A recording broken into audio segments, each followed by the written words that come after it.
तो बच्चे इससे पिछली वीडियो में हमने बताया था नेचर ऑफ मॉलिक्यूलर सॉलिड को फर्दर डिवाइड किया था हमने 3 कैटेगरीज में। नॉन पोलर मॉलिक्यूलर सॉलिड बता दिए थे, इसकी कैरेक्टरिस्टिक्स बता दी थी। इसके बाद आता है बच्चे आपका polar molecular solid. Polar molecular solid कौन से होते हैं? These are those crystalline solid. देखो नॉन पोलर में कंस्टिट्यूएंट पार्टिकल्स नॉन पोलर थे, पोलर में क्या हो जाएंगे? पोलर मॉलिक्यूल हो जाएंगे, कंस्टिट्यूएंट पार्टिकल्स जो होंगे। और होते कौन से? जैसे पोलर नॉन पोलर, जैसे इसमें आपको दिखाया हुआ है जैसे HCl में एक ज़्यादा इलेक्ट्रोनेगेटिव होगा तो वो उसके चार्ज को अपनी तरफ अट्रैक्ट करेगा। जैसे Cl यहाँ पे मोर इलेक्ट्रोनेगेटिव है तो हाइड्रोजन पे थोड़ा सा कैसा पार्शियली पॉजिटिव चार्ज आ जाएगा, क्लोरीन पे नेगेटिव चार्ज आ जाएगा। तो ये होते हैं हमारे पोलर मॉलिक्यूल जिसमें पोल जनरेट हो जाते हैं, जिसमें पोल इंड्यूस हो जाते हैं, उसे बोलते हैं हम पोलर मॉलिक्यूल।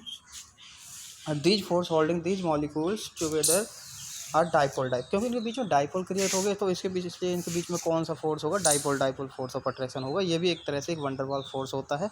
पर ये जो पीछे हमने इससे पहले पढ़ा था, जो कौन सा था? लंदन फोर्स या डिस्पर्सन फोर्स, उससे हल्का सा थोड़ा सा ये ग्रेटर होता है ये वाला फोर्स, डाइपोल फोर्स। इसी कैरेक्टरिस्टिक्स हैं। They are soft, they are non conductor of electricity. Melting boiling point कैसा होता है हमारा?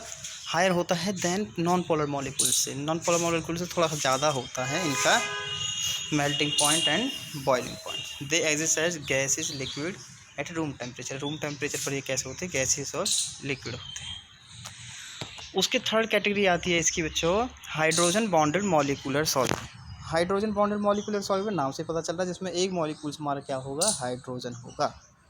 और वो किससे जुड़ा होगा?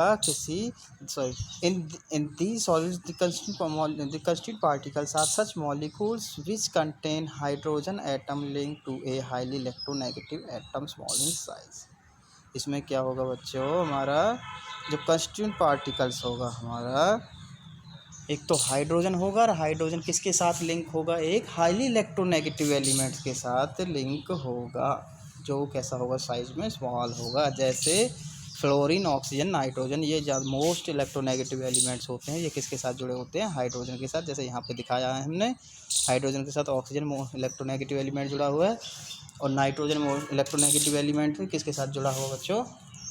हाइड्रोजन के साथ जुड़ा हुआ है। इसकी कैरेक्टरिस्टिक्स हैं कुछ।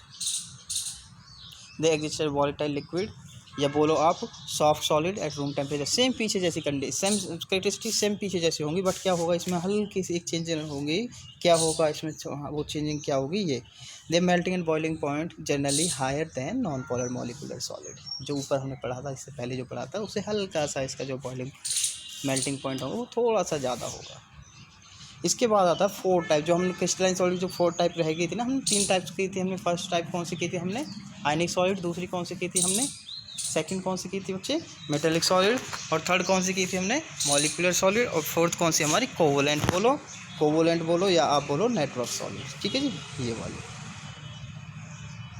कोवोलेंट में क्या होता है? The crystalline solid in which the constituent particles are non metal होते हैं, नॉन मेटल एटम्स होते हैं, और लिंक्ड होते हैं two adjacent atom by A covalent bond. और किससे वो जुड़े? किससे होते हैं? कोवलेंट बॉन्ड से। जैसे एग्जांपल हमने यहाँ दिखा रखा है, कार्बन, जैसे डायमंड में कार्बन भी देखो, कार्बन के बीच में कौन सा बॉन्ड है? कोवलेंट बॉन्ड है, और दोनों ही नॉन मेटल हैं। कार्बन नॉन मेटल में आता है ना, तो जैसे डायमंड का हो गया SI सिलिकॉन हो गया। ये किसका है? SiO2, सॉरी उसका सिलिका का एग्जाम्पल है ये। ठीक है जी।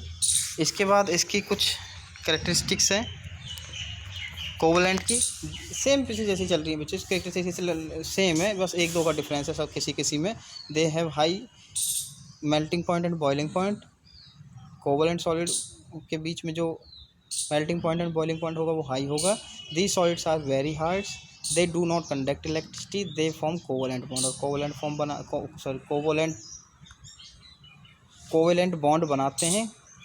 बॉन्ड बनाते हैं, और they do not conduct electricity. But एक एक्सेप्शन है, वो एक्सेप्शन क्या है हमारा? ग्रेफाइट है।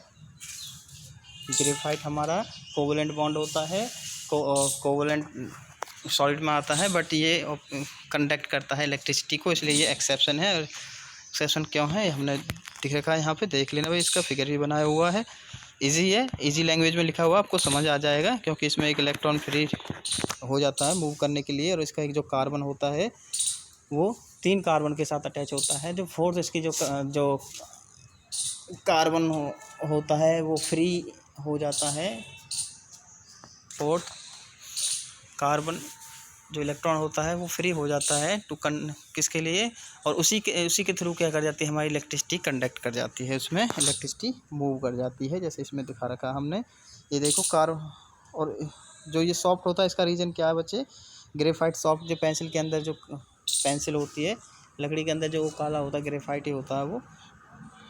इसमें ये सॉफ्ट होने का कारण क्या है, ये ऐसे लेयर के में बनता है। जैसे ऐसे देखो इसको करके,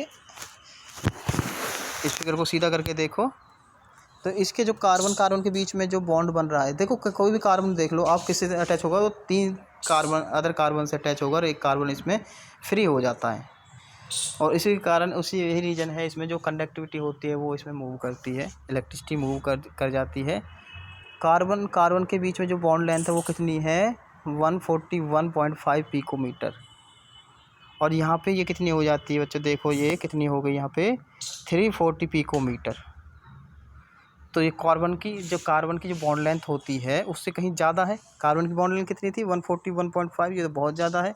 तो इसलिए इनके बीच में बॉन्ड नहीं बन पाता है। ये लेयर अलग होती है, ये लेयर अलग होती है, ये लेयर अलग होती है, ऐसी बहुत सारी लेयर होती हैं, वो एक दूसरे के ऊपर ऐसे स्लिप कर रही होती हैं। इसलिए वो हमें जो ग्रेफाइट होता है वो हमें सॉफ्ट लगता है, ठीक है जी।